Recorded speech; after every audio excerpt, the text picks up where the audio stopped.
కాజల్ అగర్వాల్‌కి కన్నప్ప కన్నా ఎవరు ఎక్కువ? సీనియర్ హీరోయిన్ కాజల్ అగర్వాల్‌కి చాలా కాలం తర్వాత కన్నప్ప సినిమాలో చాలా మంచి పాత్ర వచ్చింది. పార్వతీదేవిగా కాజల్ అగర్వాల్ నటించిన విషయం అందరికీ తెలిసిందే.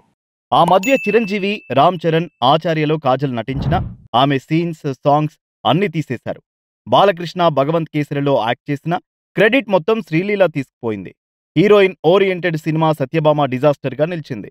ఇటువంటి పరిస్థితుల్లో కన్నప్ప సినిమా కాజల్ అగర్వాల్‌కి లభించిన మంచి ఛాన్స్ అనే చెప్పాలి. మహాశివరాత్రి నాడు కన్నప్పలో నటించిన ప్రధాన నటులు, మెయిన్ టెక్నీషియన్స్ శ్రీకాళహస్తి ఆలయాన్ని సందర్శించారు. కాజల్ అగర్వాల్ కూడా ఈ దర్శనంలో పాల్గొనాల్సి ఉంది. కానీ డేట్స్ ప్రాబ్లం వల్ల రాలేను అందట. ఆ మరుసటి రోజు ముంబైలో జరిగిన టీజర్ లాంచింగ్ వేడుకలో కూడా కాజల్ అగర్వాల్ కనబడలేదు. సీనియర్ హీరోయిన్ మధుబాల పాల్గొన్నారు. రాక రాక కన్నప్ప సినిమా లాంటి పాన్ ఇండియా ప్రాజెక్ట్లో మంచి క్యారెక్టర్ దొరికితే ఆ సినిమా ప్రమోషన్‌లో కాజల్ ఎందుకు పాల్గొనడం లేదు? తీరా చూస్తే కోయంబత్తూరులోని సద్గురు జగ్గి వాసుదేవ్ ఆశ్రమంలో జరిగిన శివరాత్రి వేడుకల్లో పార్టిసిపేట్ చేసింది కాజల్ అగర్వాల్. అంటే సినిమా ప్రమోషన్స్ కన్నా తన పర్సనల్ ఇంట్రెస్ట్‌లే కాజల్‌కి ఎక్కువయ్యాయని నెటిజన్లు కామెంట్ చేస్తున్నారు.